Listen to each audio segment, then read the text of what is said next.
tenido alguna dificultad con alguna de las tareas, sobre todo con la tarea número 2.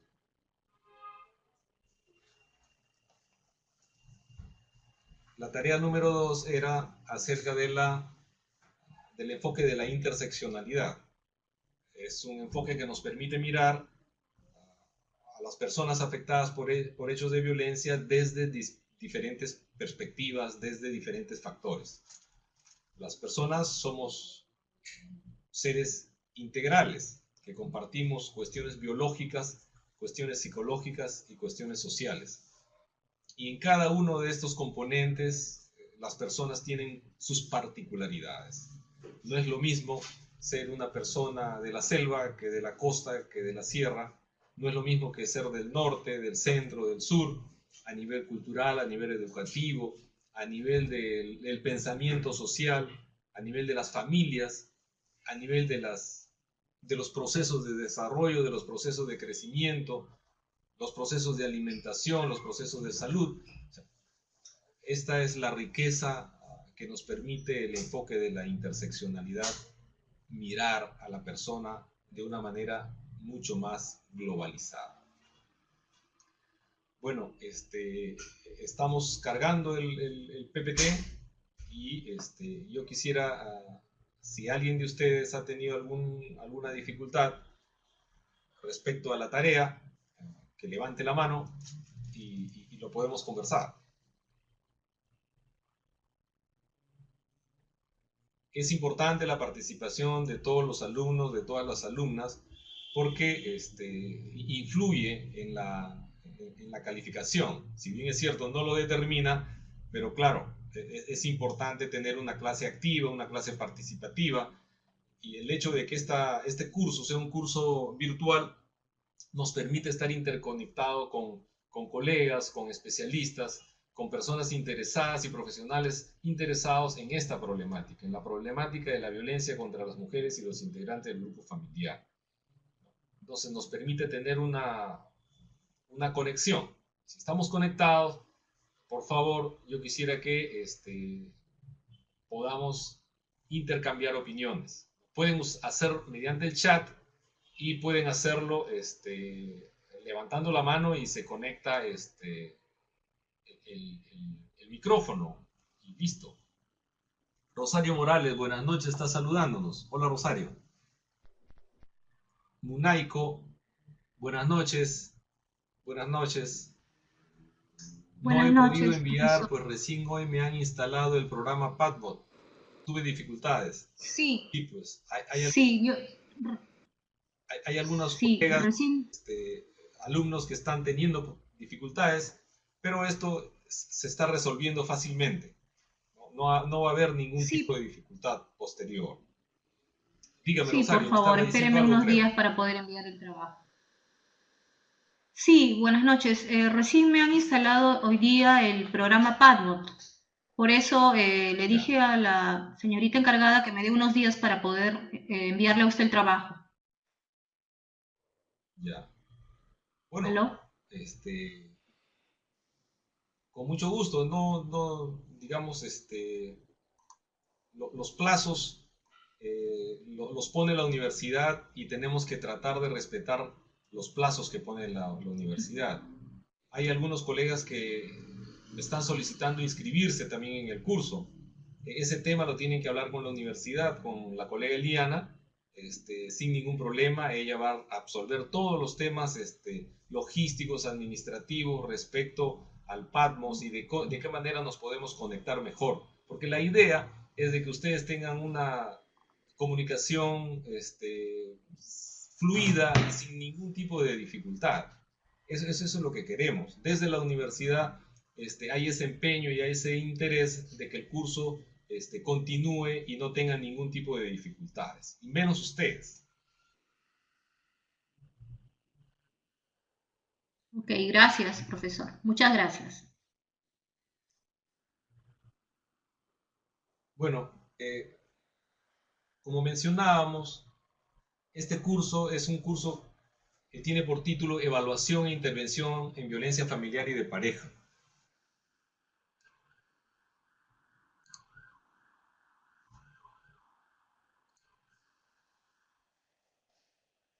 y tiene 3 módulos. Este primer módulo es acerca de los enfoques conceptuales y normativos sobre la violencia contra las mujeres y los integrantes del grupo familiar. Y esta es la clase de hoy día, 11 de noviembre. Hemos tenido una tarea, ¿no? La primera tarea era cómo se construyen las identidades masculinas y femeninas. Esto fue el resultado de la primera clase. Hay un grupo de colegas, de alumnos y de alumnas que no pudieron entrar en la primera clase, ¿no? Y ha habido un plazo, digamos, entendiendo de que no teníamos dificultad, no estábamos familiarizados con el Patmos, pero esta es la tarea, ¿no? La pregunta es, ¿cómo se construyen las identidades masculinas y femeninas desde el punto de vista del marco teórico, del marco conceptual? Para esto teníamos una lectura, la violencia basada en género, marco conceptual de las políticas públicas de la acción del Estado. Se entra a internet, ¿no? Y se descarga, este es un documento, es un libro azul, ¿no? Que pertenece al Ministerio de la Mujer, a la Dirección General contra la Violencia de Género. Es un órgano de línea del Ministerio de la Mujer. Y como ente rector en lo que es violencia de género, sacaron este documento en el 2016. De la página 18 a la página 21 es lo que se tenía que leer y revisar y hacer un comentario, ¿no? Respecto a cómo se construyen las identidades masculinas y femeninas.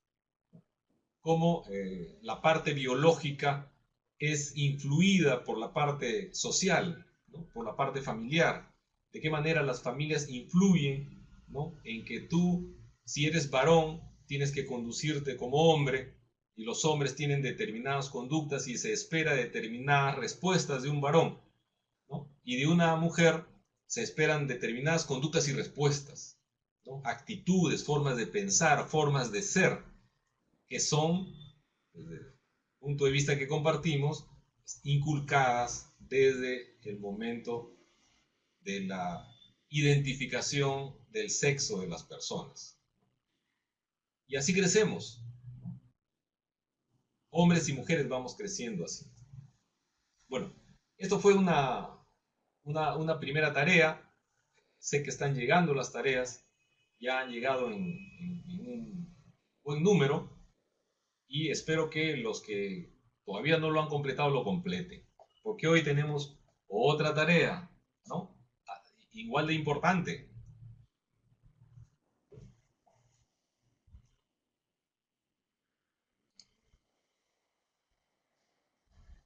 La tarea número 2 era explicar el enfoque de interseccionalidad, que un poquito lo hemos venido explicando hace unos minutos.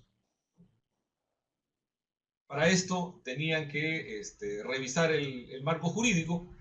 Está en el marco normativo peruano el enfoque de la interseccionalidad, y lo explicamos en la clase anterior. Ustedes tendrían que explicar este enfoque en qué consiste, cómo es posible que nos permita a nosotros hacer análisis de un caso, hacer análisis de una situación, hacer análisis de un vínculo violento en función de una mirada de interseccionalidad. Las personas no somos, digamos, somos seres que estamos influidos desde diferente perspectiva: nivel educativo, nivel cultural, lugar de nacimiento, morfología, formas de educación, nivel de instrucción, experiencias fortuitas o desafortunadas que nos ha dado la vida, el grupo étnico, la nacionalidad, la región de la que uno proviene, las creencias políticas, las identidades políticas. Ese conjunto de aristas nos permiten tener una mirada mucho mejor de las cosas y de las personas.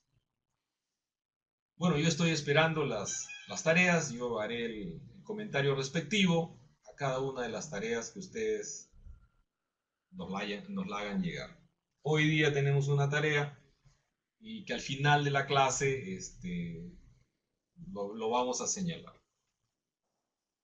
¿Alguna pregunta respecto a alguna de las tareas? Por favor, si alguien tiene, puede entrar a la sala.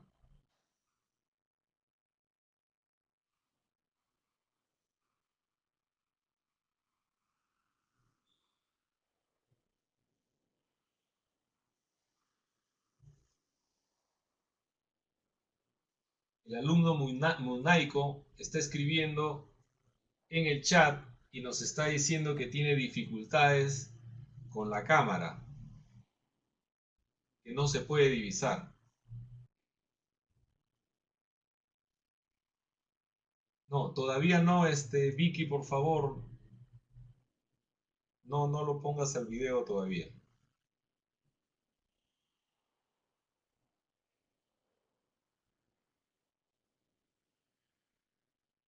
¿Alguien tiene alguna dificultad con las tareas, por favor, para hacer análisis sobre la misma y poder hacer algún ajuste?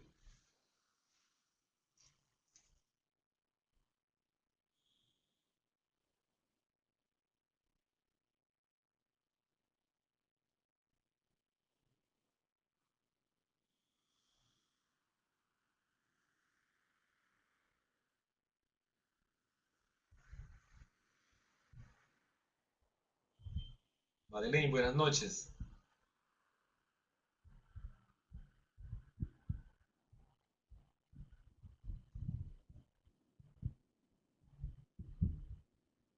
Ya, si no hay preguntas, vamos a continuar.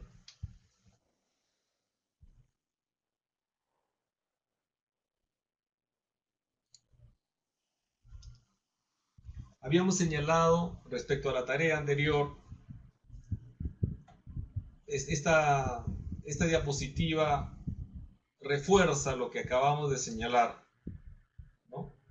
Porque la interseccionalidad tiene que ver con la religión, la clase socioeconómica, la cultura, la localización geográfica, el estatus si es migrante, la edad, la etnia, el idioma, la ascendencia, si es indígena o refugiado, desplazado, niña, si vive con VIH, si está en una zona de conflicto, una zona de emergencia, una zona de conflicto social o no, describir qué conexiones existen entre las personas, desde lo biológico, en su experiencia y desarrollo personal, desde lo social, desde lo cultural y desde el ámbito de salud. Es decir, todas las aristas posibles que pueden ser atribuidas.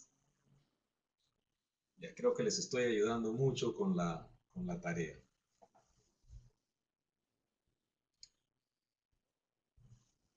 Hoy día vamos a tratar este tema sumamente importante que son los modelos teóricos sobre la violencia. Los autores no se han puesto de acuerdo respecto a la teoría de la violencia, cuál es el origen de la violencia. Cada autor, cada estudioso, cada líder de la academia tiene un punto de vista y tiene una mirada respecto a la violencia y aportan y elaboran determinadas metodologías para hacer análisis, determinadas metodologías o determinados modelos teóricos que explican la violencia, que la explican.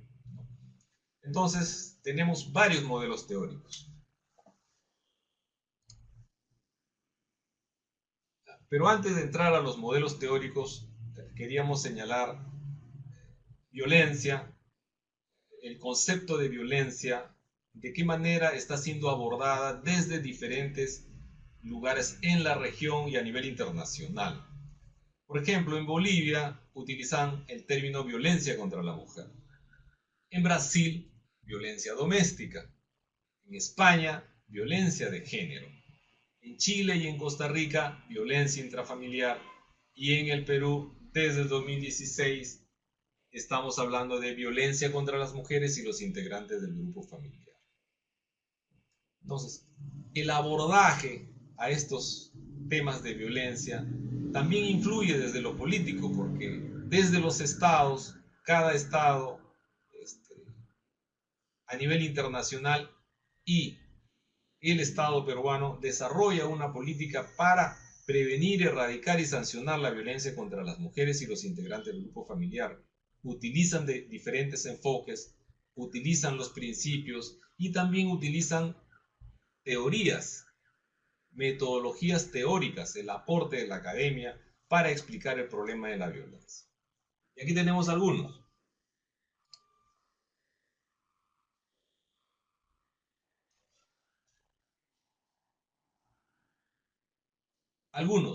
¿No? El primero de ellos es el modelo teórico del ciclo de la violencia.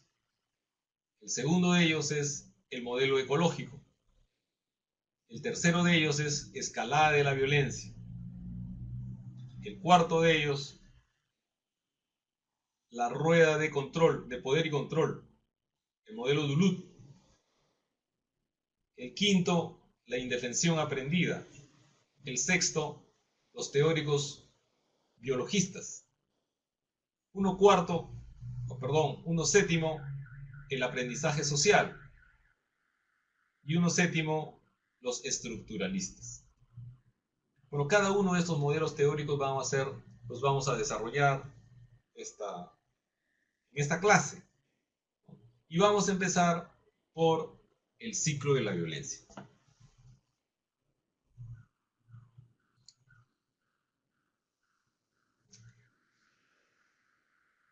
Leonore Walker es una de las que ha aportado para la construcción de este modelo teórico. Y este modelo teórico que explica la violencia es de que las personas, en algún momento de su vida, empiezan a acumular tensión, ¿no? Por X razones. Pueden ser factores endógenos o pueden ser factores exógenos, ¿no? O sea, parte del monto constitucional básico que traemos nosotros genéticamente o cuestiones sociales, familiares, estrés, crisis económica. Hoy día nos fue mal en el trabajo, nos fue bien en el trabajo, tuvimos algún problema aquí o acullá. Esto va influyendo en la persona y la va tensando. En el vínculo de pareja, eso se expresa mediante una acumulación de la tensión. Lo explica así Leonore Walker. Las tensiones se van acumulando y se van dando gradual y sucesivamente. Y más o menos coincide con la ley de la dialéctica que dice: cambios cuantitativos originan un cambio cualitativo. Se va acumulando la tensión en que en algún momento esta tensión hace una descarga. Agrede a la persona. Después de esa agresión, la persona puede mostrarse arrepentida, puede mostrar remordimiento, puede mostrar culpa y trata de establecer o restablecer la relación, poner paños fríos a la agresión que ha descargado, probablemente pida disculpas, probablemente va a hacer un ritual, puede comprar cosas, puede traer un obsequio, un regalo, invitar a salir, invitar a un cine, etc. Entonces, para calmar a la persona ofendida o violentada. En este proceso, esta persona ofendida o violentada reevalúa la situación y puede establecer un perdón, entre comillas, o reestructurar el vínculo, o es una oportunidad para reconciliarse. Entonces la pareja se reconcilia, están bien, ¿no? Emocionalmente están de nuevo identificados, compartiendo cosas, haciendo cosas juntos, el clima familiar se ha disipado, es un clima cálido, ¿no? Íntimamente, también hay toda una reconciliación física, intercambio de fluidos, ¿no? Está muy apasionada la relación, pero la persona, como lo explica Leonor, vuelve a entrar en una fase de acumulación de la tensión para hacer una nueva descarga, una nueva agresión. De tal forma que las personas están dando vueltas en este círculo que está denominado el círculo de la violencia.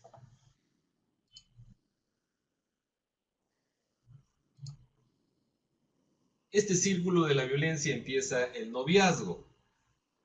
Desde el noviazgo se vienen dando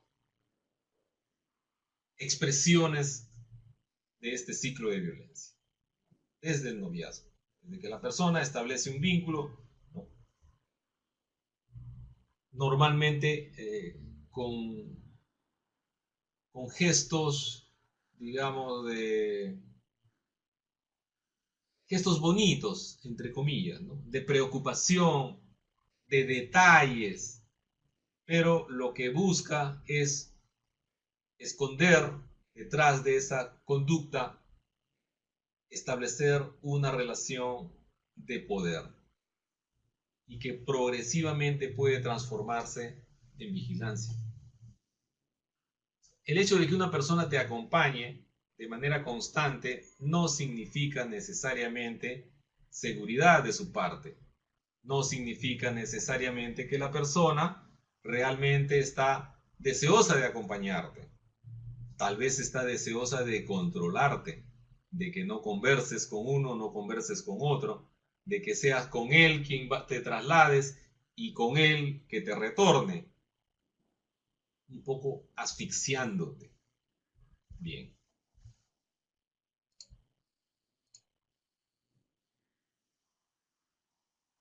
También se explica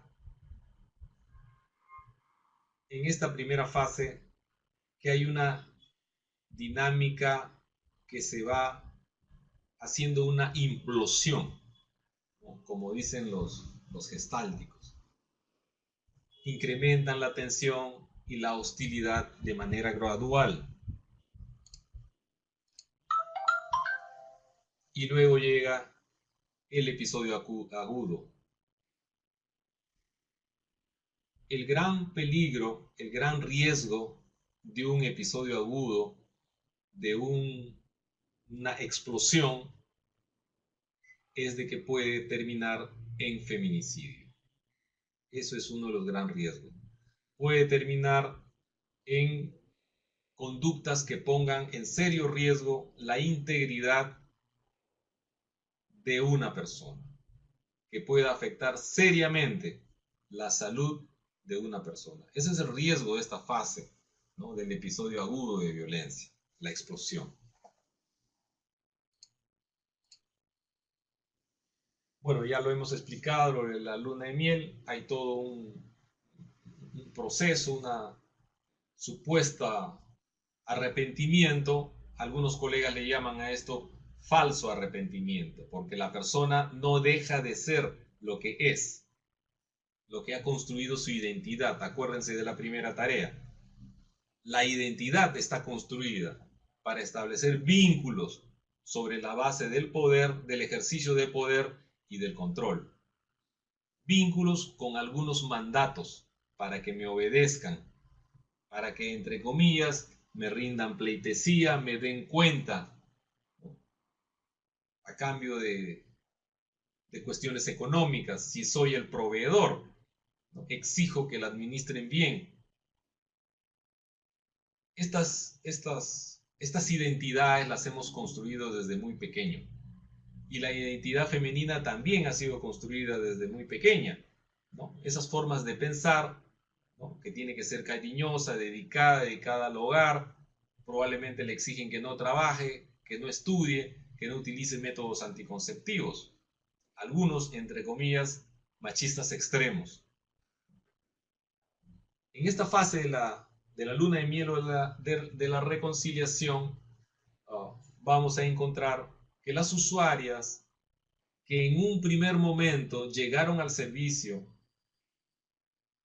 en crisis, llegan al servicio con la decisión de denunciar a su pareja, con la decisión de llevarlo a los tribunales, de acceder a la justicia, porque se han vulnerado sus derechos.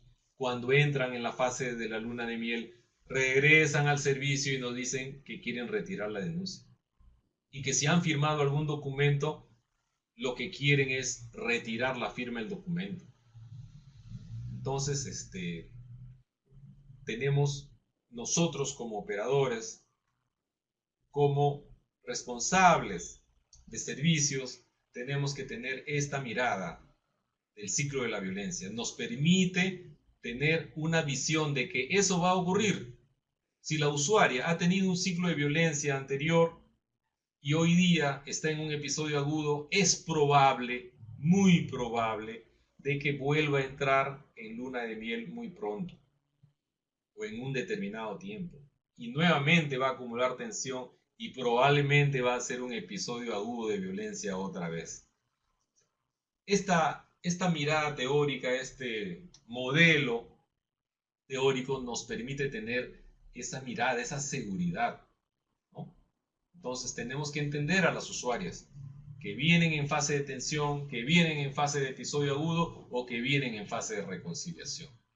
Esa es la importancia de tener estos modelos teóricos incorporados en nuestras prácticas profesionales. ¿Alguna pregunta hasta acá?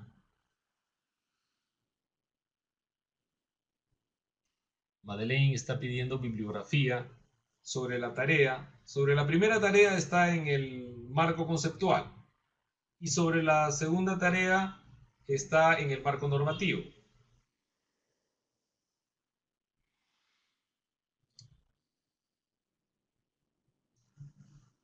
Hay una cosa que aporta esta plantilla, es de que el ciclo de la violencia al principio es un ciclo largo de violencia, que da vuelta de manera, toma tiempo, pero conforme el vínculo va pasando el tiempo, la historia del vínculo, estos ciclos de violencia empiezan a ser más rápidos, mucho más rápidos. Si antes era cada 12 meses, pueden ser a 6, pueden ser a 3, puede ser a mes, puede ser a la semana o puede ser diario. Cada usuario tiene una diferente velocidad en su ciclo de violencia.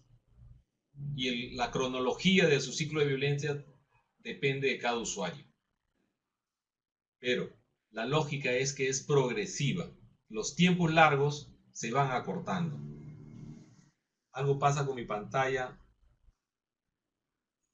Vicky, algo pasa con mi pantalla.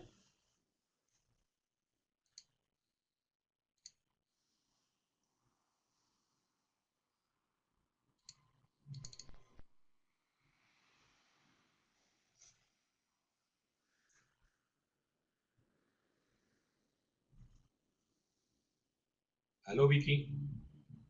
Ahí estamos. Ya, seguimos.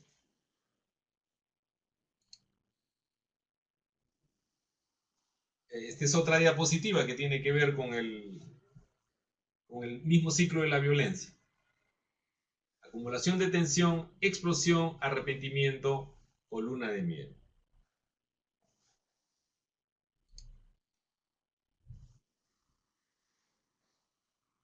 Desde otra mirada,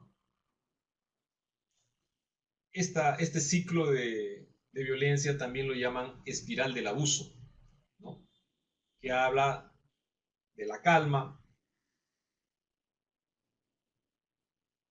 Hay un dicho, después del temporal viene la calma, ¿no es cierto? Hay otro dicho que dice, cuídame de las aguas mansas que de las turbias me cuido yo solo. Pero más o menos esto es lo que quiere decir, ¿no? Que después de una calma viene una tormenta y después de una tormenta irremediablemente va a venir un proceso de calma. Después del huracán Katrina en Estados Unidos vino una calma. Después de un terremoto viene una calma. Y nos está diciendo que muy pronto o muy lejano, o si se trata de terremotos, hay un bloque de 30 a 60 años que se va a producir otro nuevo sismo. Bueno, en la dinámica de familias, de parejas, tenemos este ciclo que acumula tensión, descarga la tensión y inicia un proceso de reconciliación o de luna de miel. Quiero que veamos algo. Ojalá lo podamos ver. Yo espero que sí.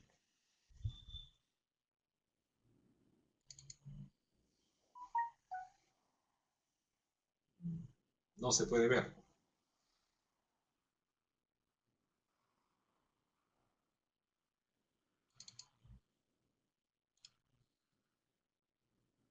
No, no es ninguno de esos videos, Vicky.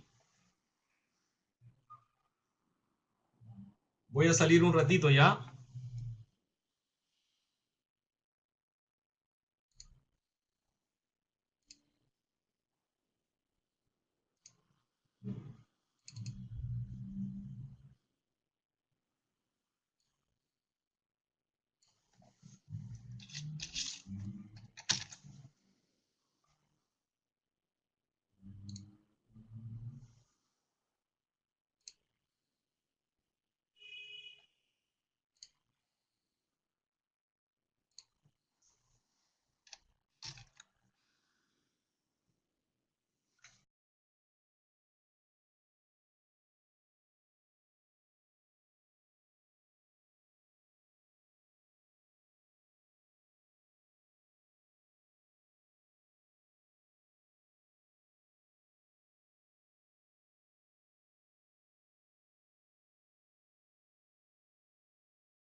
Monaico,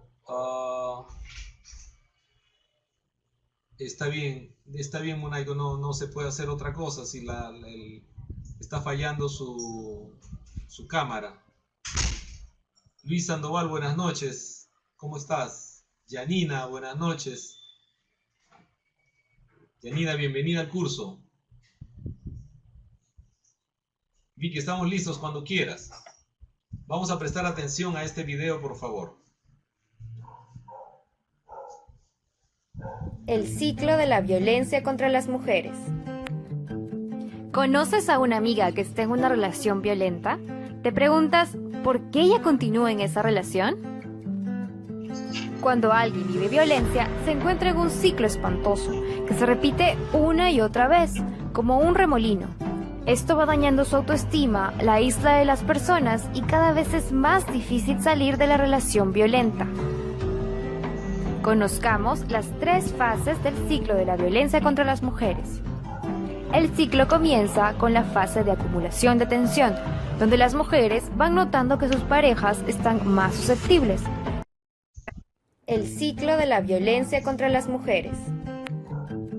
¿Conoces a una amiga que esté en una relación violenta? ¿Te preguntas por qué ella continúa en esa relación?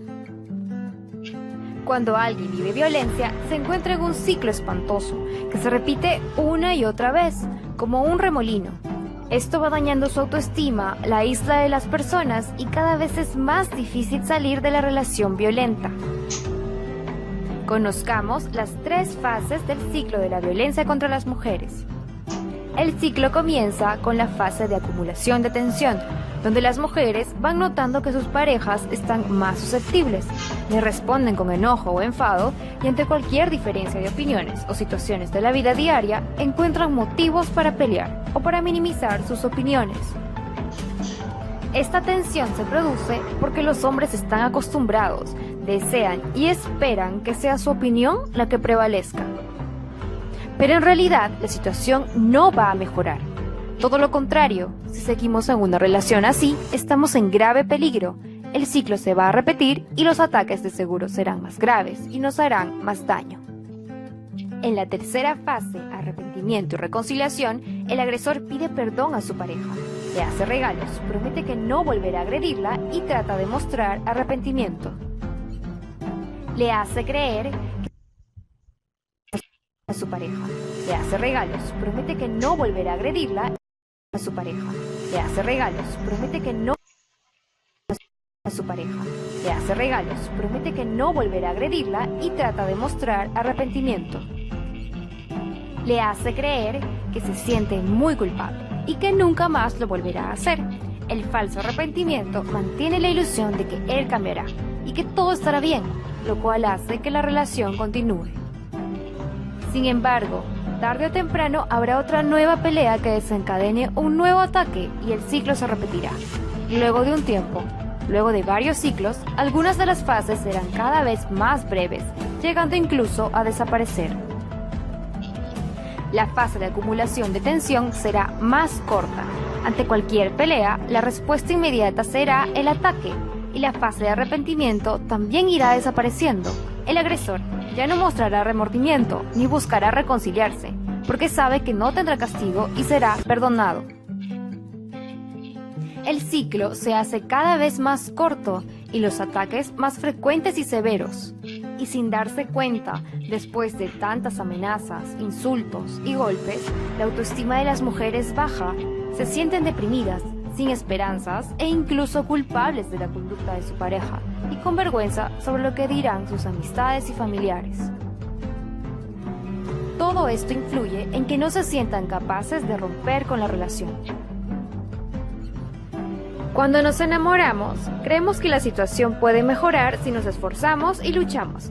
Recordemos el mito de que el amor lo puede todo. Pero en realidad, la situación no va a mejorar. Todo lo contrario, si seguimos en una relación así, estamos en grave peligro. El ciclo se va a repetir y los ataques de seguro serán más graves y nos harán más daño. No dejemos que esto suceda. Estemos muy atentas y atentos a las primeras señales del ciclo y no permitamos que continúe avanzando.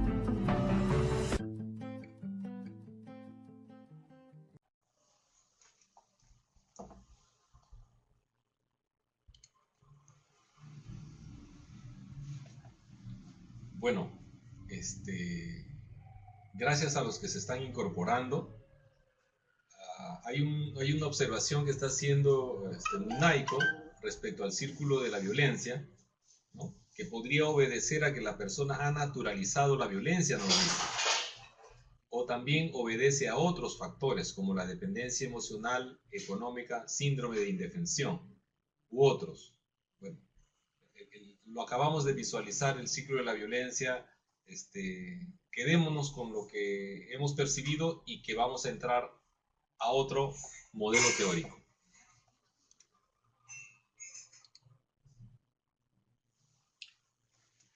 El modelo ecológico es otro de los modelos que nos explican.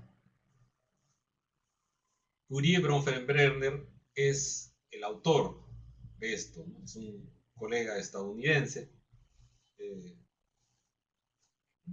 debe ser de origen alemán, pero nos explica de que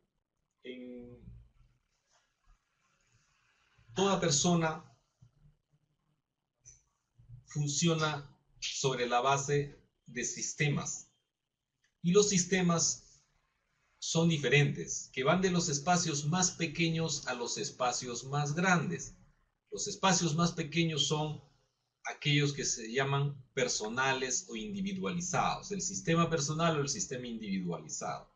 Es lo que yo aporto, lo que yo tengo, lo que yo he experimentado en mi vida, lo que cada uno ha experimentado en su crecimiento, en su desarrollo, los estímulos, los sobreestímulos, la exposición a cosas positivas, la exposición a las cosas negativas. Esto es mi aporte individual. Esos son los factores individuales míos, que tienen que ver con mi carga genética, que tiene que ver con mis vínculos primarios, que tiene que ver con los aspectos más personales. Y hay un segundo nivel, que es el nivel microsistema. En este sistema está la familia, ¿no? La familia de origen, los papás, las mamás, las figuras de autoridad que hemos tenido, o los cuidadores de los cuales hemos imitado determinadas conductas, formas de resolver problemas, formas de ser. Hemos sido modelados con esos paradigmas, con esos modelos, con esas figuras representativas durante nuestra infancia, en el proceso de socialización, incorporando sus valores, sus creencias, sus mitos, sus puntos de vista, sus formas de pensar, sus formas de sentir, sus formas de actuar. Este microsistema es sumamente poderoso, que influyen significativamente en las personas, hombres y mujeres. El otro gran sistema, nos dice Fourier, es el exosistema. Es aquello donde el individuo interactúa más allá de la familia. Esto es el barrio, las relaciones interpersonales, las relaciones sociales, el colegio, el trabajo, ¿no? Los vínculos que se establecen más allá de la familia, que también influyen en nosotros. No son tan poderosos como el microsistema, pero influyen en las personas y actúan, ¿no? Actúan influyendo sobre cada uno de nosotros y de nosotras. Compartimos sus creencias, podemos pertenecer a un club, podemos pertenecer a un equipo de fútbol, podemos pertenecer a un partido político, y en un partido político tienen ideas, hay un programa, hay una ideología, ¿no? Y compartimos cosas. Entonces también hay una esfera de influencia, no tan determinante, pero que influye también. Y por último, Fourier nos señala de que hay un macrosistema. El macrosistema es la parte cultural, es la parte de la ideología, es la parte de las creencias sociales y que actúan sobre los individuos presionando socialmente en una u otra dirección, ¿no? Son las representaciones socioculturales, lo que la sociedad comparte, el imaginario social, el pensamiento social dominante en una determinada geografía, en un determinado país, en una determinada ciudad, en una determinada región. Es la forma que las personas piensan, sus costumbres, sus creencias, ¿no? Es más a nivel cognitivo. Bueno, entonces, este modelo ecológico lo ha tomado y lo ha asumido la Organización Mundial de la Salud, la Organización Panamericana de la Salud, ¿no? Y muchas instituciones cogen el modelo ecológico porque influyen los diferentes componentes de la persona, ¿no? La parte personal, la parte familiar, la parte social y la parte de las representaciones culturales. Entonces, cuando atendemos a una persona, tenemos que tener en cuenta que no es solamente es lo que la persona relata sobre su problema, sino que esta persona tiene componentes personales, tiene componentes familiares, tiene componentes sociales y está influida por el pensamiento dominante de su sociedad culturalmente hablando.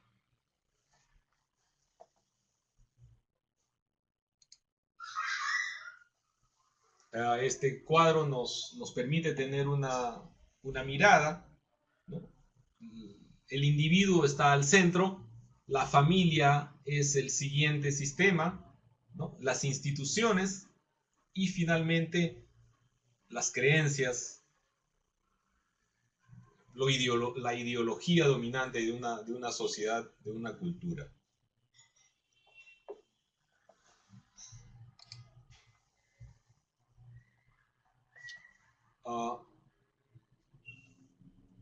Este es otro cuadro, cómo se representa el modelo ecológico, la parte individual, la parte de las relaciones interpersonales, el vínculo con las instituciones y finalmente con la estructura sociocultural.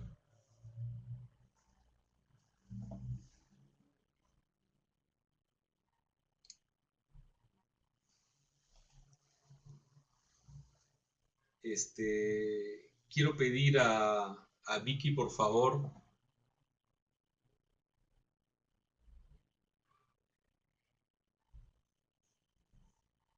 Munaiko nos está haciendo una pregunta. Luego del video te respondo la pregunta, Munaiko, por favor. Vicky, ¿podemos establecer el video del modelo ecológico, por favor?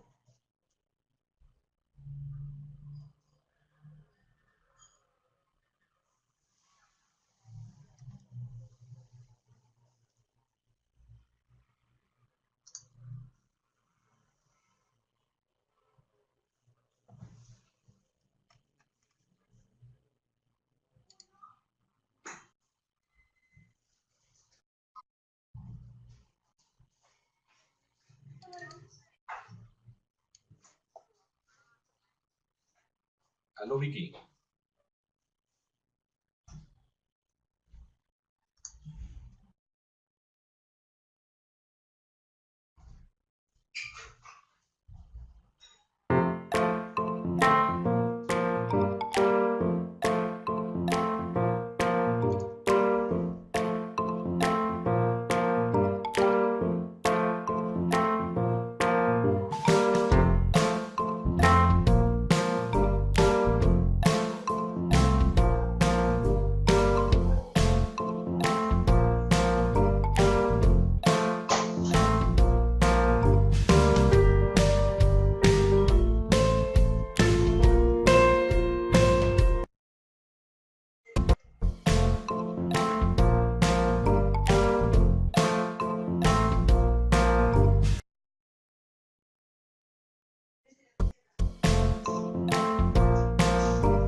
No, de donde está en su teoría defiende que los individuos se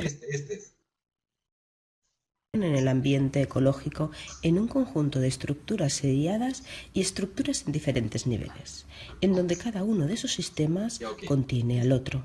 ¿Nos puede argumentar esta formación de los sistemas, por favor? Por supuesto. El primer nivel es el sistema más inmediato. Yo lo llamo microsistema. Es el más cercano a la persona y donde tiene un contacto directo como la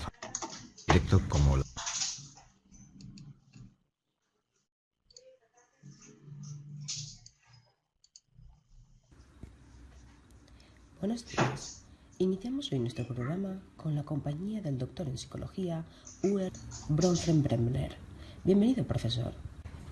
Gracias. El profesor Bronfenbrenner es psicólogo estadounidense y ha desarrollado una de las teorías más influyentes y aceptadas de la psicología evolutiva. Usted le llama la teoría ecológica de los sistemas. ¿Por qué ese nombre? Porque defiendo el desarrollo como un cambio perdurable en el modo en que el niño percibe el ambiente que le rodea y el modo en que se relaciona con él. Se trata de un enfoque ambiental. En su teoría defiende que los individuos se relacionan en el ambiente ecológico en un conjunto de estructuras seriadas y estructuras en diferentes niveles, en donde cada uno de esos sistemas contiene al otro. ¿Nos puede argumentar esta formación de los sistemas, por favor? Por supuesto. El primer nivel es el sistema más inmediato. Yo lo llamo microsistema. Es el más cercano a la persona y donde tiene un contacto directo como la familia, la escuela, la guardería.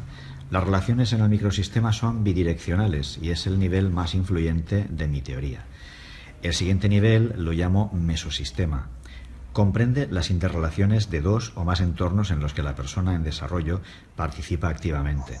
Es decir, vínculos entre microsistemas, como relación entre familias, amigos. En el siguiente nivel está el exosistema. Lo integran contextos más amplios que no incluyen a la persona como sujeto activo. La persona no ha tenido participación en la toma de decisión, pero sus decisiones o acciones influyen en él. Luego tenemos el macrosistema, que lo configura la cultura y la subcultura en la que se desenvuelve la persona y todos los individuos de su sociedad. como la economía, los valores y los sistemas políticos. Este puede tener un efecto positivo o negativo. Finalmente está el cronosistema, que es la dimensión del tiempo en relación al ambiente de la persona. ¿Nos puede ilustrar con un ejemplo para que podamos comprenderlo mejor? Pongamos el caso de un niño de 5 años llamado Javier. Javier se relaciona en diferentes niveles que le permiten su continuo desarrollo, como su familia. Este microsistema influye en Javier y la manera con que le traten. La primera parte del microsistema de Javier es el ambiente de su hogar. Esto incluye sus interacciones con sus padres y hermanos. La escuela también es parte de su microsistema, es decir, la interacción con sus compañeros de colegio y su maestra. El mesosistema, en el caso de Javier, sería la relación de sus padres con la profesora. Sus padres poseen un rol significativo en la escuela, es decir, tienen que asistir a charlas, a reuniones de colegio. Esto tiene un impacto positivo en Javier, porque los diferentes elementos de los microsistemas están trabajando juntos. Si estuvieran trabajando uno en contra de otro, esto afectaría de forma negativa en el desarrollo de Javier. Una parte del exosistema de Javier sería el trabajo de su padre como piloto de aviones. Su padre realiza trayectos de larga distancia y Javier pasa largos periodos de tiempo sin él. Esto influye en Javier, que se pone triste cuando su padre se va. Su estado tiene impacto en su desarrollo y en otras tareas. En el caso de Javier, el macrosistema es la influencia que recibe el hecho de vivir en España, que influye en su cultura y valores. Y en el cronosistema de Javier, el tiempo a reuniones de colegio. Esto tiene un impacto positivo en Javier, porque los diferentes elementos de los microsistemas están trabajando juntos. Si estuvieran trabajando uno en contra de otro, esto afectaría de forma negativa en el desarrollo de Javier. Una parte del exosistema de Javier sería el trabajo de su padre como piloto de aviones. Su padre realiza trayectos de larga distancia y Javier pasa largos periodos de tiempo sin él. Esto influye en Javier, que se pone triste cuando su padre se va. Su estado tiene impacto en su desarrollo y en otras tareas. En el caso de Javier, el macrosistema es la influencia que recibe el hecho de vivir en España, que influye en su cultura y valores. Y en el cronosistema de Javier, el tiempo puede ser relevante en su desarrollo si sufre, por ejemplo, la pérdida de su padre con solo 5 años. Esta influiría en él de diferente modo si en lugar de 5 años tuviera 18. El tiempo también puede afectarle según eventos o hechos históricos, como por ejemplo si Javier vive una fuerte crisis o una guerra. La tecnología también sería un elemento importante del cronosistema, porque Javier ha crecido rodeado del ordenador, de los videojuegos, del móvil, de la tableta. Todo ello influye en su estilo de aprendizaje y en sus habilidades sociales. Y esta también sería diferente si la vive con 20 años en lugar de con 5 años.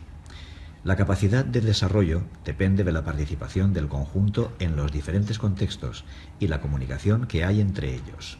Su teoría proporciona uno de los pocos marcos teóricos que examinan de forma sistemática contextos sociales, a niveles tanto micro como macro, pero no habla de los factores biológicos y cognitivos del desarrollo infantil, ni aborda los cambios del desarrollo paso a paso, como en el caso de las teorías, como por ejemplo la de Piaget. ¿Qué tiene que decir al respecto? Recientemente he modificado mi teoría junto con mi colaborador Ceci. Para nosotros, el desarrollo es un fenómeno de continuidad y cambio de las características biológicas y psicológicas de los seres humanos, tanto de los grupos como de los individuos. El elemento central de este modelo es la experiencia que incluye no solo las propiedades objetivas, sino también las que son subjetivamente experimentadas por las personas que viven en ese ambiente. El desarrollo toma lugar a través de procesos cada vez más complejos en un activo organismo biopsicológico. Por lo tanto, el desarrollo es un proceso que deriva de las características de las personas, incluyendo las genéticas, y del ambiente, tanto el inmediato como el remoto, y dentro de una continuidad de cambios que ocurren en este a través del tiempo. Esta perspectiva es referida como un modelo proceso persona contexto tiempo, PPCT, mediante el cual se reconoce el interjuego funcional entre lo biológico, lo psicológico y lo social, en un contexto histórico-cultural que influye en el individuo. ¿Cuáles son las bases de su teoría? Mi teoría se basa especialmente en mi experiencia personal y profesional, tal y como los describo en mi libro, La ecología del desarrollo humano. Mis investigaciones interculturales me hicieron reflexionar sobre la capacidad del ser humano de adaptación, tolerancia y creación de ecologías en las que vive y se desarrolla. Gracias, doctor, por ofrecernos esta entrevista y por la aportación de su teoría en el desarrollo de los niños. Gracias. Gracias a usted.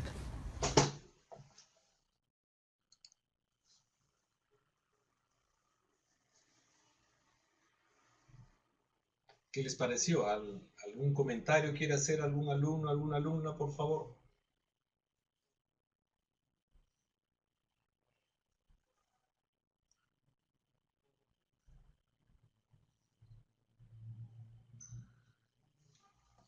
¿Algún alumno, alguna alumna quiere hacer algún comentario? ¿Algún comentario?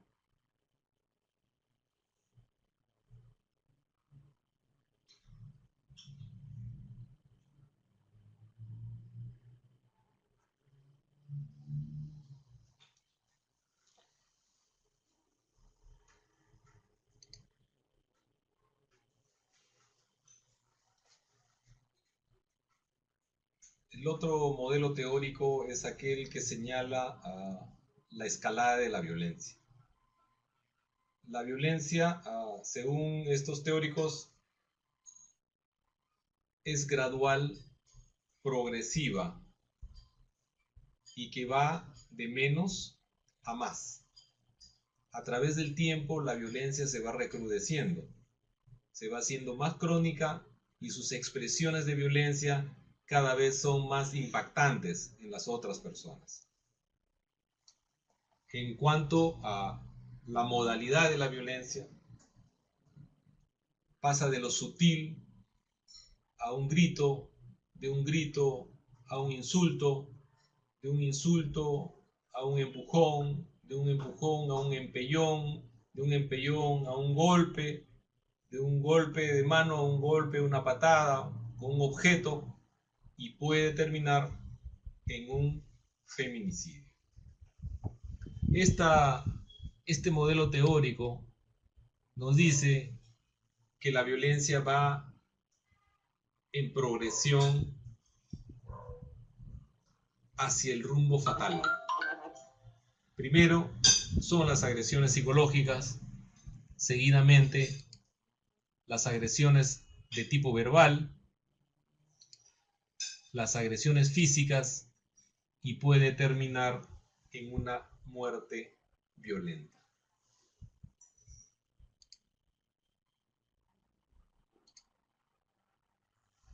Esta escalada de violencia ha sido desarrollada por Arendt, Hall, Pizarro, Bates y Maldonado,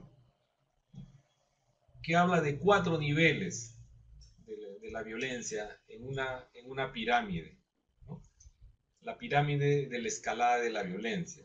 A diferencia de la lámina anterior, que lo pone como gradas de una escalera, esta pirámide de la violencia es de lo más global hacia lo menos estadísticamente presentado, que tiene que ver con las estadísticas de la violencia que lo presentamos en la primera página, en la primera clase, ¿no? Con las estadísticas de la ENDES, con las estadísticas de la OMS.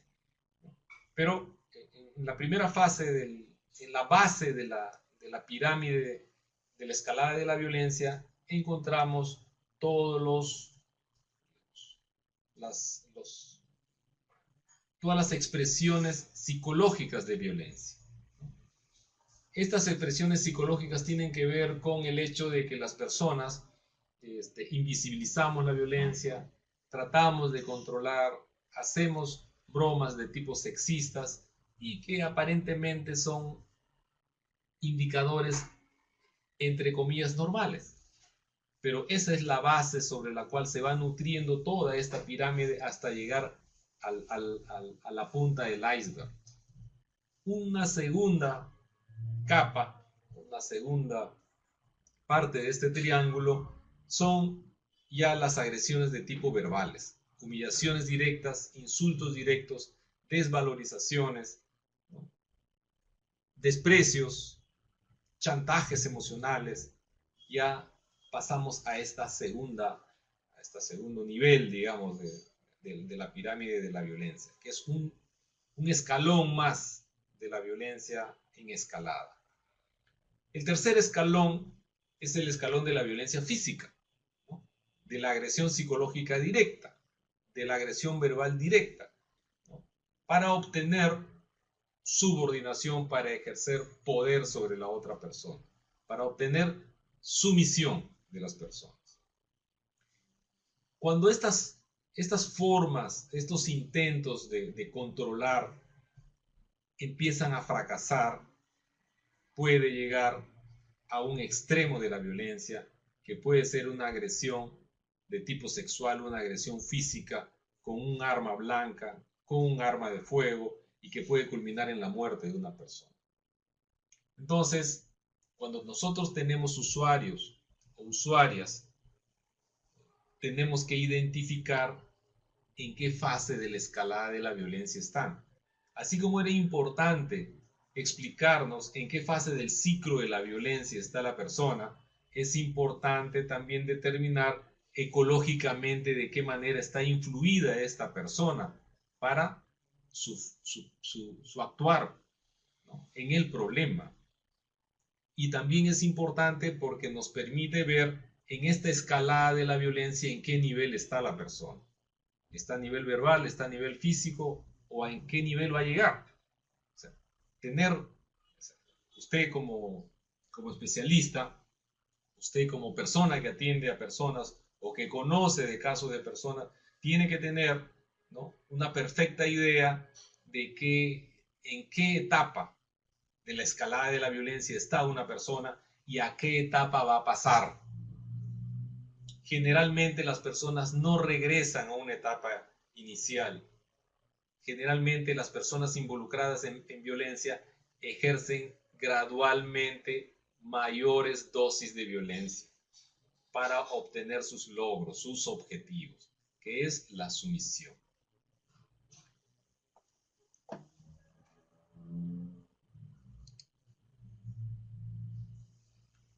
El otro modelo que tenemos es el modelo de la rueda de poder y de control, el modelo Duluth. Duluth es una ciudad que está en Estados Unidos, casi en la frontera con Canadá, ¿no?, al centro de Estados Unidos, y ahí desarrollaron, ¿no?, este modelo de la rueda de poder y control.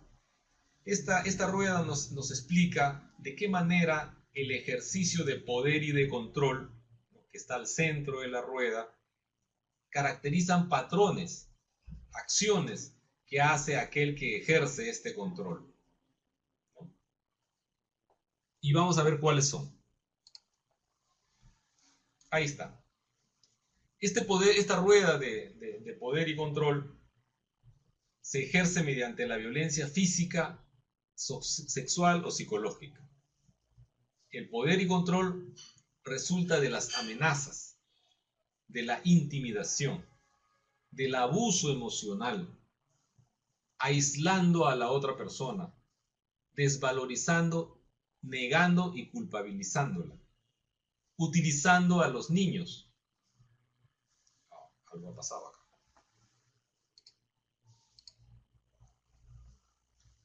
Bien. Utilizando a los niños. Esto ahora se conoce como parentalizando a los niños. Un niño parentalizado es aquel que recibe la influencia de uno de los padres en contra del otro. Puede ser al revés también. El abuso económico, lo que es la violencia patrimonial, como una forma de ejercer poder y control sobre la otra persona, para obligarla a hacer cosas a cambio de dinero, a cambio de mis obligaciones económicas, de mis responsabilidades económicas, ¿no?, de los alimentos, para obtener prebendas, beneficios o mandatos, servicios. Utilizan el poder económico y el privilegio masculino que está presente en todas las esferas de la sociedad. También se utilizan las amenazas y la intimidación.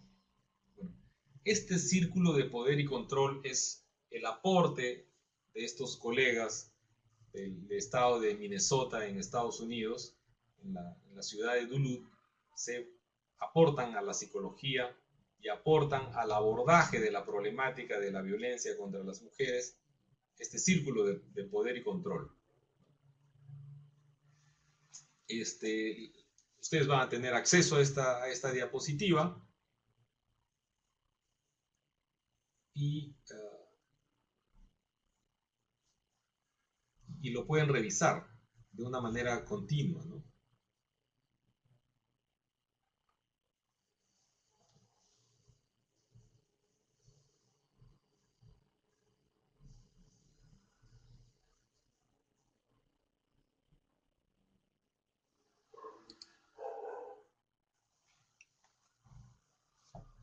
Bueno, este poder y control tiene los componentes que lo hemos visto en la diapositiva anterior respecto a la rueda de poder y control. Componentes de abusos, componente de utilización de la fuerza, intimidación, manipulación del entorno, sobre todo en el vínculo con los hijos, uso de los privilegios, minimizar, negar y culpar. Culpar a la otra persona. Ya tenemos este modelo, y el otro modelo es el modelo de la indefensión aprendida. Martin Seligman nos aporta a la teoría de las personas afectadas por hechos de violencia, la teoría de cómo mirar la violencia, y nos dice que hay una indefensión aprendida. Las personas no nacemos con esto. En el proceso de un vínculo de pareja se instala en la persona una indefensión. Esto es que la persona aprende a no defenderse frente a las circunstancias en las cuales viva. Y esto lo ha aprendido. La gran enseñanza es de que todo lo que haga la persona y todo lo que ha hecho hasta el momento no le han dado resultados, por lo cual no la anima a resolver el problema, a encarar el problema, a afrontar el problema. Lo evade una y otra vez. Tanto han sido sus fracasos de manera sistemática y continua frente a la violencia, para lidiar contra la violencia, que la persona termina por no hacer nada, estar paralizada frente a la violencia. Y por favor, no podemos ser duros con estas personas. No responden a la lógica suya, a la lógica nuestra.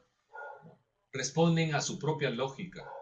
La violencia les ha quitado la autoestima, la energía vital, les ha quitado la capacidad de encumbrarse, la capacidad de trazarse objetivos, de luchar por sus sueños, de hacer realidad su proyecto de vida. La violencia las ha anulado.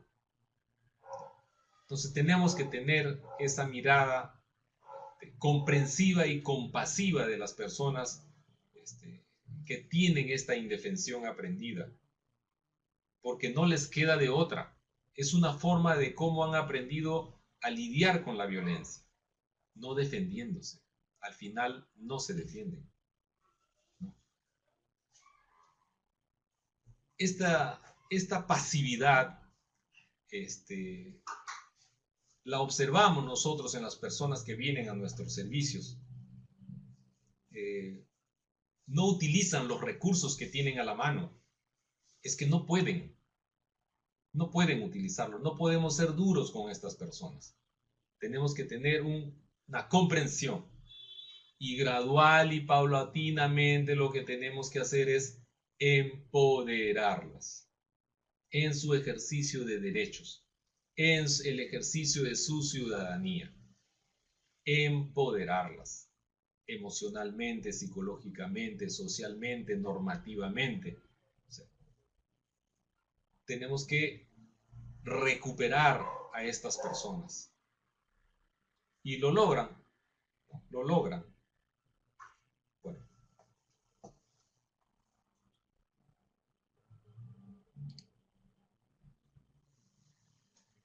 Esta indefensión aprendida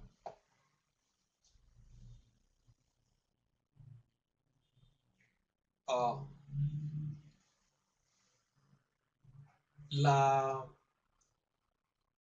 psicología a veces dice que las personas tienen dos tipos de pensamiento, ¿no? Un pensamiento anastrófico y un pensamiento catastrófico. El pensamiento anastrófico es de que se va a sacar la tinga el día de mañana, ¿no? Que te le va a ir bien todo. Todo es positivo. Y el pensamiento catastrófico es de que todo lo va a ir bien, nunca se va a sacar la tinga, etcétera, que todo lo va a ir mal. Estas personas han llegado a ese tipo de pensamiento por las experiencias previas que han tenido para encarar a la violencia y que han ido de fracaso en fracaso. De tal forma de que la persona finalmente decide no defenderse, no actuar, no operar, no encumbrarse.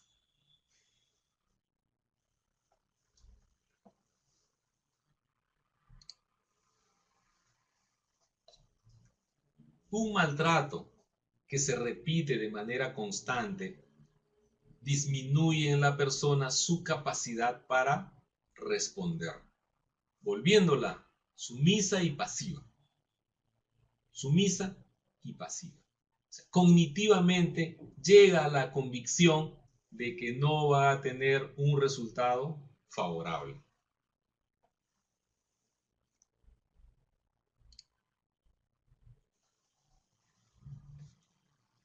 Hay un video sobre este tema que me gustaría que lo veamos.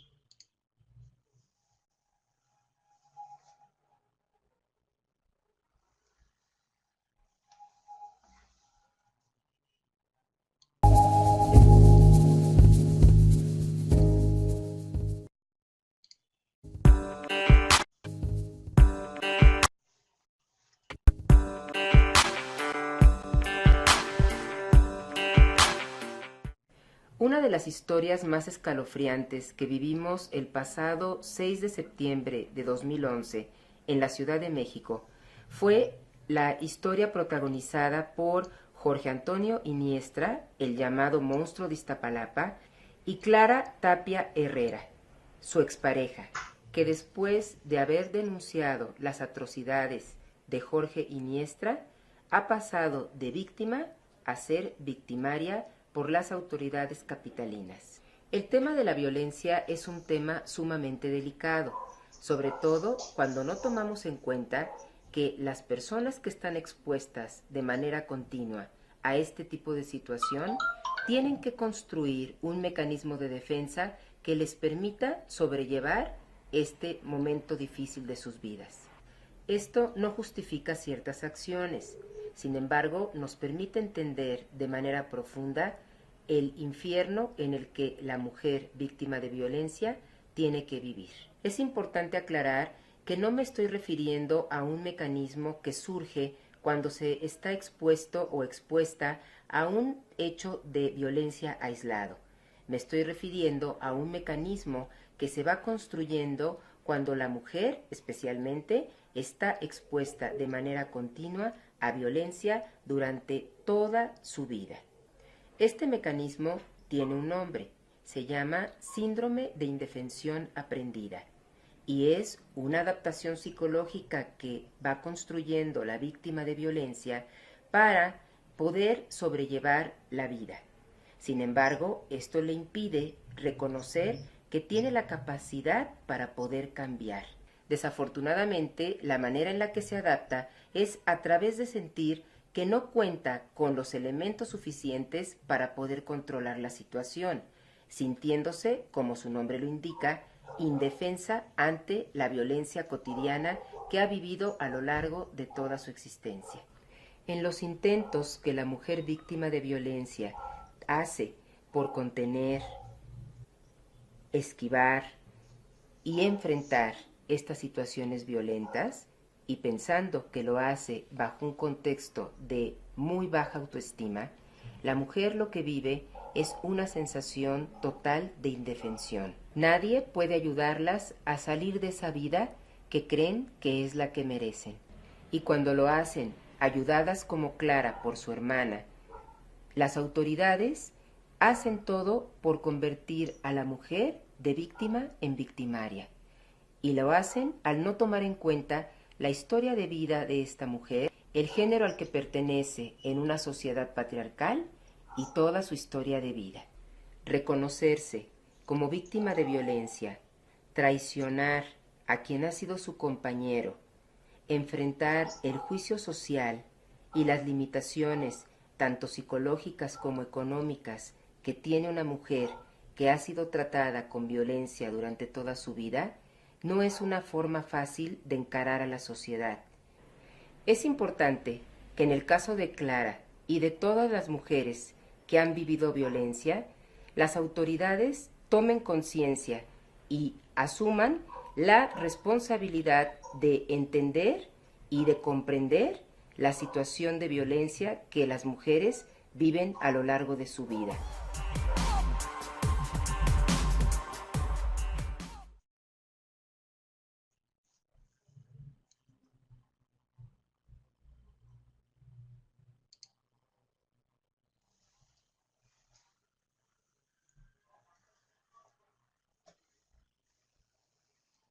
Bueno, ah, en todo vínculo violento están involucrados afectos, emociones, sentimientos, matrimonios, relaciones interpersonales, negocios, propiedades, hijos, relaciones de parentesco, relaciones sociales, etcétera, etcétera. Y cada uno de los involucrados en un vínculo violento, desde muy pequeños han incorporado mandatos, han incorporado valores y normas respecto a lo que se debe o no se debe hacer respecto a la violencia. En algunos casos tienen mucha tolerancia, en otros casos no.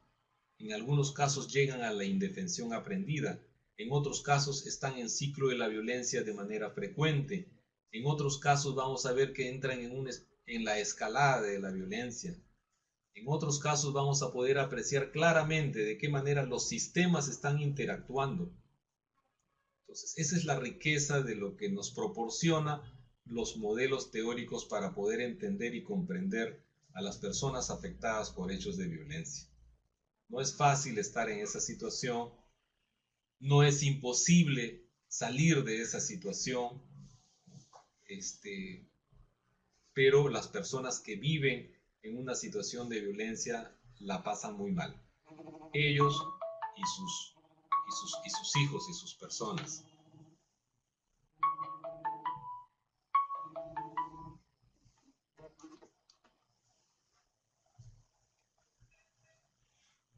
Bueno, en esta parte vamos a revisar ahora las teorías biológicas, ¿no?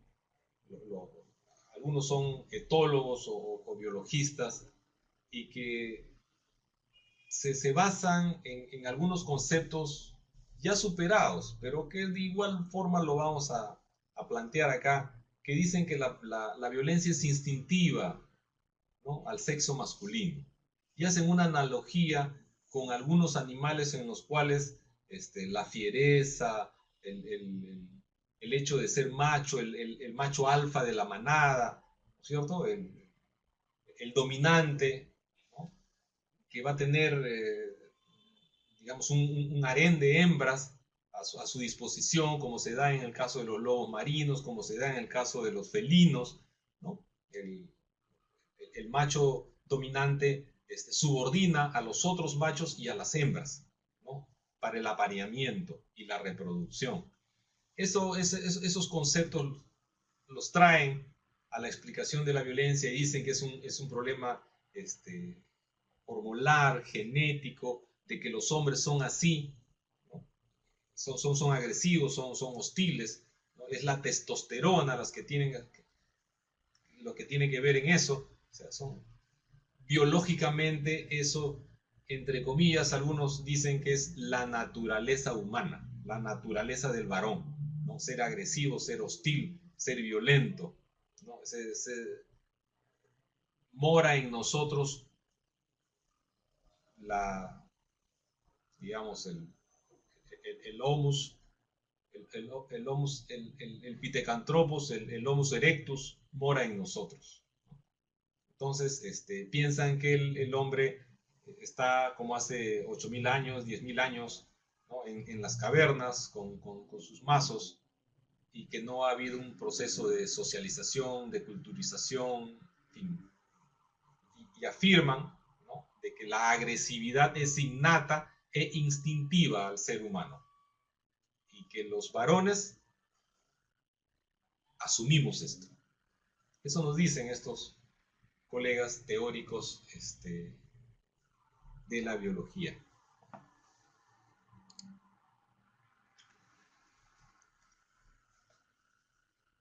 Para rivalizar con este modelo biológico, salta a la palestra Bandura con su teoría del aprendizaje social. Y Bandura lo que nos dice es que las conductas de las personas son aprendidas por la observación mediante un modelamiento, y que inadvertidamente, esto es sin darnos cuenta, nosotros terminamos incorporando estos patrones de conducta, estas formas de ser, ¿no? Entonces, la parte destructiva del ser humano lo aprende.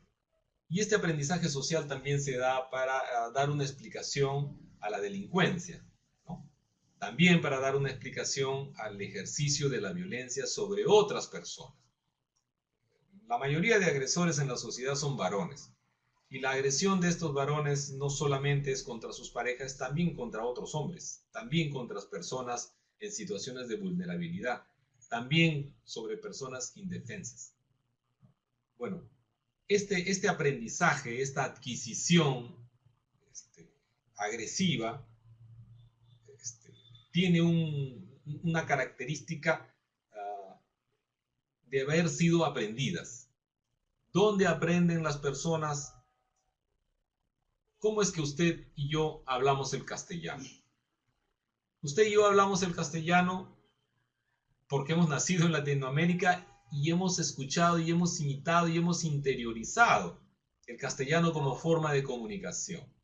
Pero si hubiéramos nacido en China, estoy absolutamente seguro, a pesar de haber nacido en Lima, pero ir a vivir a China, no sé, al año o a los meses, definitivamente vamos a regresar en la edad adulta acá, hablando chino, comiendo como chino, bailando como chino, vistiéndonos como chinos, pensando como chinos, resolviendo problemas como chinos.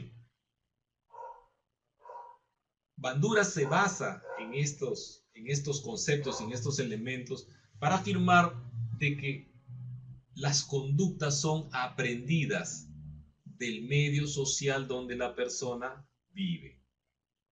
Si nosotros hubiéramos vivido en una comunidad altoandina, hubiéramos incorporado la identidad de una persona altoandina.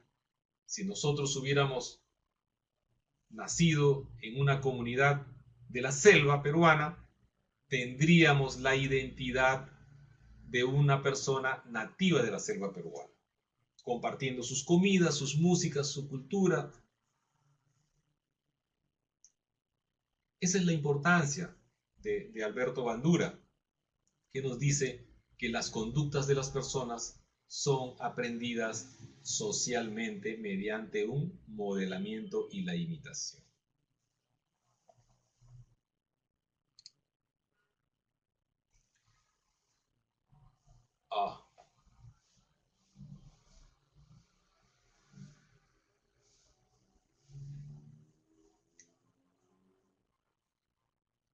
Hay un experimento social. No. Ese no. No es.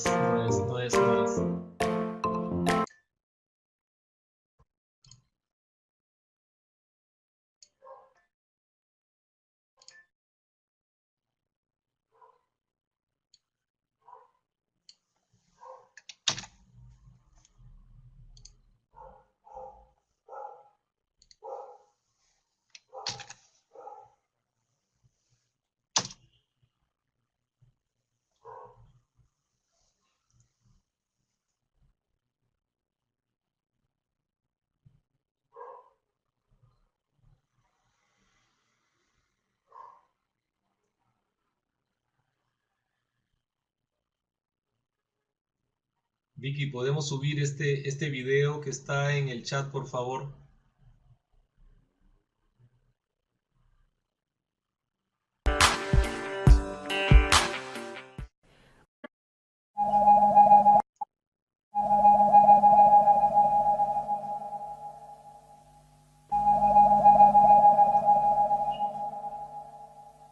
No es, no es.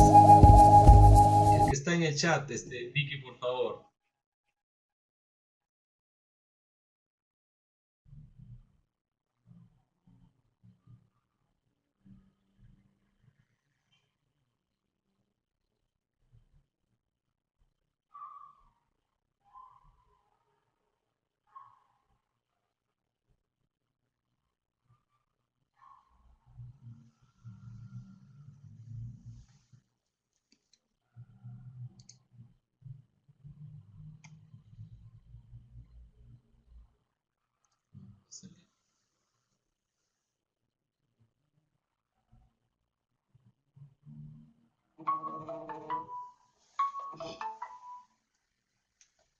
Vicky.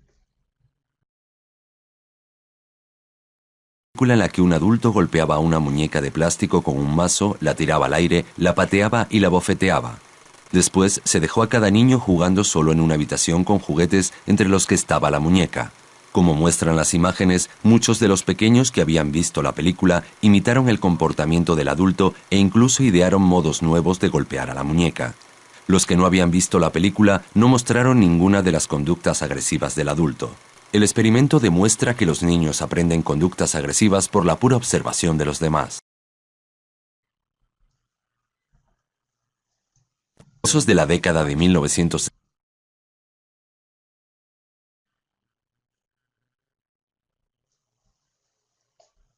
¿Cómo lo ven? Esto es un experimento. ¿De qué manera los niños aprenden lo que ven? Los niños y las niñas imitan lo que ven. En este video, que forma parte de una experiencia, de una experimentación, los adultos ejercen violencia sobre un muñeco.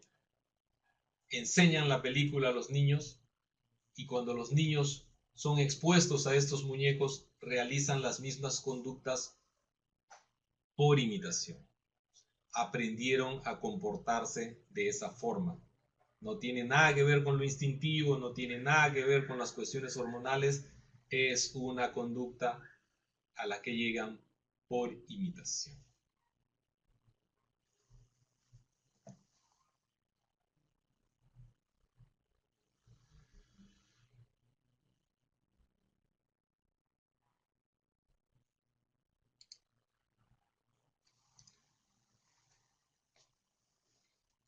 Hay un modelo que habla de la teoría estructural, que entienden a la violencia como parte del conjunto de la estructura de la sociedad, del sistema político y del sistema económico, ¿no?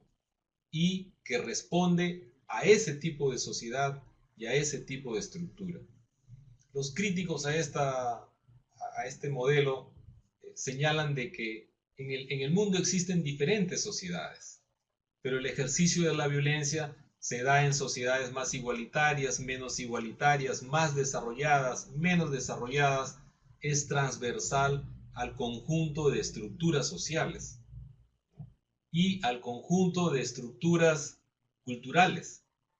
Entonces, la violencia es transversal a las diferentes modelos sociales o economías sociales que se han desarrollado.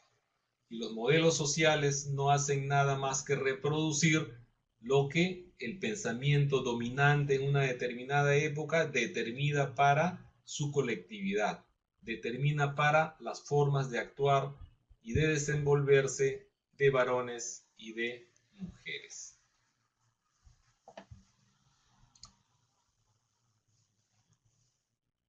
Algunos componentes que nos encara a nosotros es el hecho de hacernos una y mil veces esta pregunta. ¿Por qué las mujeres no rompen con el ciclo de la violencia? ¿Por qué las mujeres persisten en el vínculo violento? ¿Por qué las personas afectadas por hecho de violencia, porque hay varones también agredidos, violentados, estadísticamente somos una cifra irrelevante, ¿no? Pero existen. Siempre nos preguntamos por qué las personas afectadas no rompen con el vínculo violento. Ya aquí algunas respuestas que tienen relación con lo que habíamos señalado al principio, de que en un vínculo violento están involucrados afectos, emociones, sentimientos, propiedades, matrimonio, convivencia, relaciones interpersonales, relaciones, etcétera, etcétera. Una de ellas es que las personas no perciben a la violencia como tal. Piensan que es así, la pareja es así, es medio loco, ¿no? De que los hombres son así, de que porque me quiere es así, pero medio celoso es. De tal forma de que no percibimos a la violencia como tal y no la ponemos en su sitio desde el primer momento. Un segundo factor que explican por qué las personas afectadas no rompen con un vínculo violento es la falsa esperanza de que la persona va a cambiar. La falsa esperanza de que la persona va a cambiar. Suponen eso. Ya va a cambiar y si me quiere y yo le quiero, eso va a permitir que esta persona cambie. Error. Craso error. El otro tema es de que la persona no es segura de sí misma y tiene bajo autoestima. Hay dos explicaciones sobre esto. ¿Su inseguridad y su autoestima siempre ha estado presente?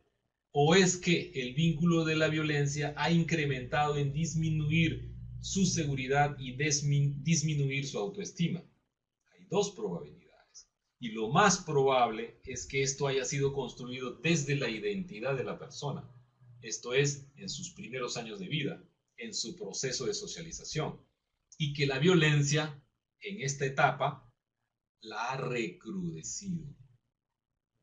Este es otro de los componentes y de los factores por los cuales las personas persisten en un vínculo violento.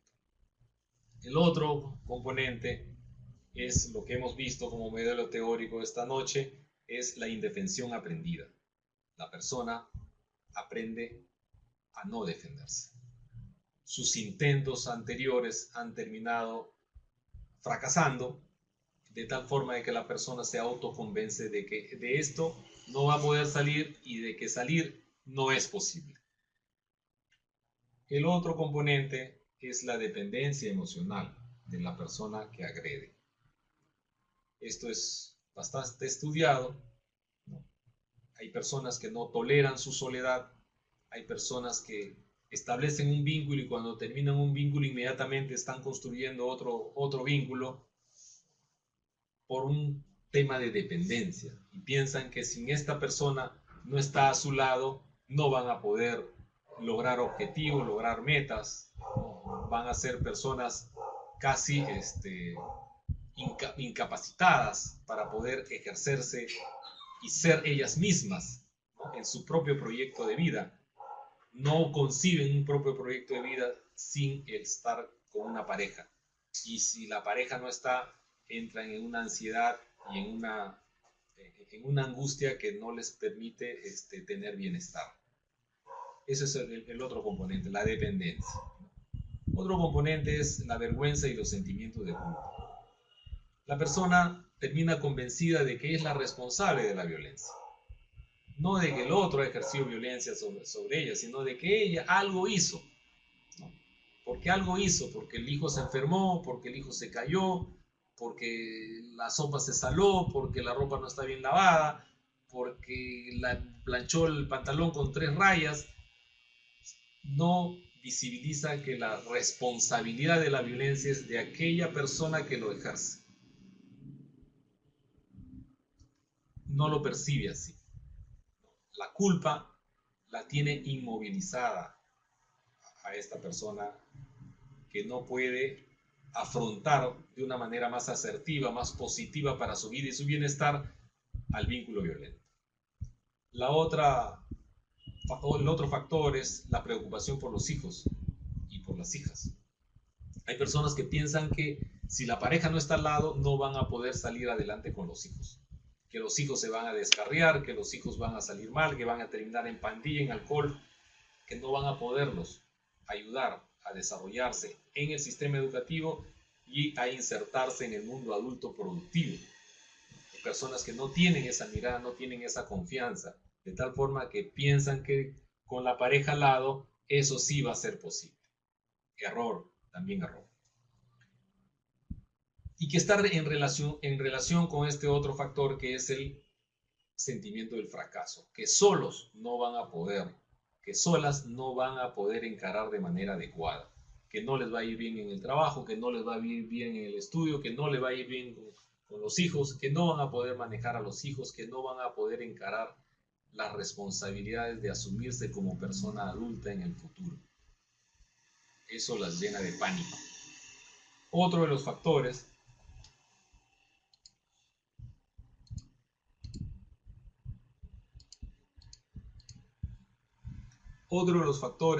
es entrar en un conflicto entre el debe ser y el querer ser. El deber, entre comillas, paraliza a la persona y le entra en colisión con el querer ser. Yo debo ser una madre, yo debo actuar como una madre, como una mujer abnegada, soportar el dolor, entre comillas, que lo que quiero ser. Y hay una tremenda presión social sobre las mujeres, porque les dicen, oye, esta no tiene instinto de madre, oye, esta no tiene corazón de madre, debe ser madre. Y las cuestionan fuertemente y les dicen, tú actúas más como mujer que como madre. O sea, estos estereotipos sociales, esta presión social a la mujer termina paralizando. Y lo hemos escuchado varias veces, y ustedes supongo que también. Eres más mujer que madre. O sea, ese estereotipo social paraliza a la mujer y la tiene encasillada en lo doméstico, ¿no? El ser mamá implica encargarse de lo doméstico y encargarse de los hijos, como un mandato de género. Ese es otro de los factores por cuales las personas afectadas en un vínculo, inmersas en un vínculo violento, no salen de él. Otro de los factores es el miedo al futuro. No saben qué va a venir, cómo va a venir, qué va a devenir, que lo que trabajo no me va a alcanzar, que él no me va a dar lo suficiente. Son dudas frente al futuro. A este pensamiento se le llama pensamiento catastrófico. Miedo a la represalia del agresor, que tiene que ver con la indefensión por las experiencias de otras mujeres que cuando entran a la ruta de la denuncia, entre comillas, no pasa nada, entran a la ruta de la denuncia y el agresor sigue ejerciendo violencia o en algunos casos termina matando a la mujer.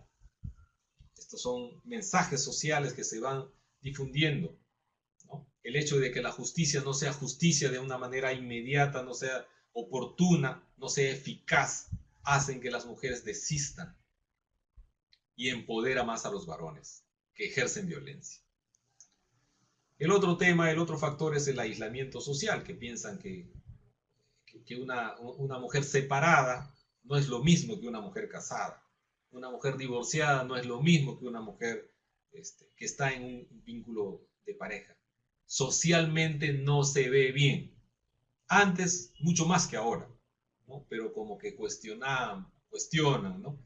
Una mujer que pasa de los 30 años recibe una tremenda presión de los círculos amicales y sobre todo familiares y en las personas, digamos, adultas o sobre todo adultas mayores de la familia que presionan a las mujeres, ¿no? Oye, tú, te está pasando el tren, ¿no? ¿Cuándo te casas? ¿Por qué no tienes un hijo? O sea, exigiendo siempre a la mujer el hecho de ser mujer, lo que la sociedad concibe el ser mujer, que pasa por tener hijos, que pasa por el tener marido. Bueno, estamos llegando al final. Yo quisiera que hay algunas, si hay algunas preguntas antes de explicarles la tarea de esta semana. Preguntas, por favor, pueden levantar la mano para escucharles, o si no, en el chat, aquellos que no pueden tener acceso a cámara, pero adelante. Preguntas.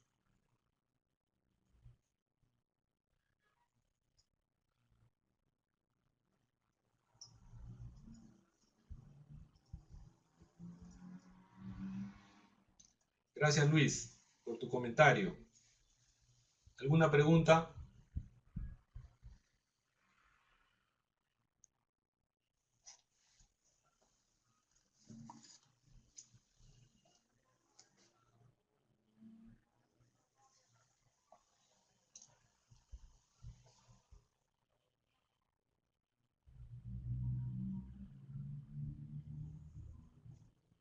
¿Alguna pregunta, alumnos, alumnas?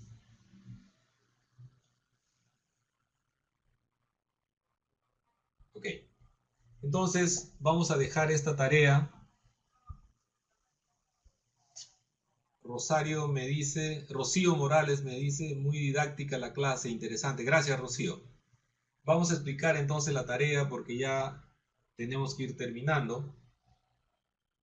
Se trata de que ustedes vean una película y hagan un comentario a la luz de los enfoques que hemos trabajado en estas clases y de los modelos teóricos de la violencia. De eso se trata, hacer análisis de la película. La película es una película española. La película Te doy mis ojos. Vicky ya la ha colgado en la página de la universidad donde estamos nosotros y ustedes pueden acceder a la película. Es una película que dura 1 hora 40 minutos más o menos, ¿no? Y analícenlo. Y quisiera que en la primera media hora de la próxima semana lo podamos conversar o cada uno de ustedes pueda leer el trabajo que hacen, ¿no? No más de una página, por favor. En una página suficiente para hacer un análisis de esta película, con los enfoques y con los modelos teóricos que explican la violencia. Escojan cualquiera y ustedes pueden hacer su análisis. Y me gustaría saber cuáles son sus comentarios. Entonces, a mirar la película Te doy mis ojos, tienen estos días, el fin de semana, dura 1 hora 40 minutos, repito, y ustedes lo que tienen que hacer es, utilizando los enfoques y modelos teóricos de la violencia, analizar a los actores de esta violencia, a los actores de esta película, la película española. Así que eso sería todo. Si tienen alguna pregunta, por favor, estoy a la espera.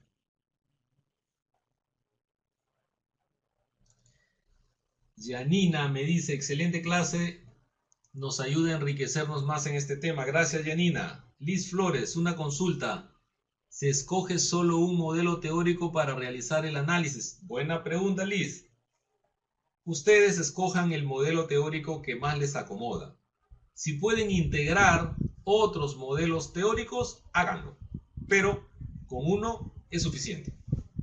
Con uno es suficiente. La película, me dice Vicky, la colega de soporte de la universidad, que ya se encuentra en el Patmos. Ustedes pueden entrar ahí. Porque en YouTube no lo van a encontrar en YouTube. En YouTube está cortada la película y fragmentada. Pero en el Patmos está la película completa. Ahí pueden descargarla y mirarla. Y hacer análisis. Y si lo pueden conversar entre ustedes sería formidable. Pueden entrar al chat, pueden entrar a WhatsApp, intercambien opiniones. Es muy enriquecedor esta película, sobre todo para aquellos que trabajan con personas afectadas por hechos de violencia, sea la edad que sea niño, niña, adolescente, joven, adulto mayor.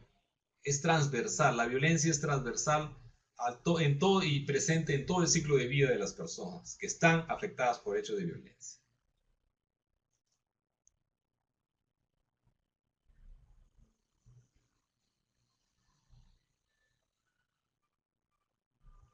Bueno, Liz nos dice, gracias por la clase. Elizabeth Geraldo nos dice que la clase estuvo muy interesante. Luis Sandoval dice, listo, gracias, hasta la próxima clase. Bueno, si no hay más preguntas, o si no hay preguntas, nos despedimos hasta la próxima clase.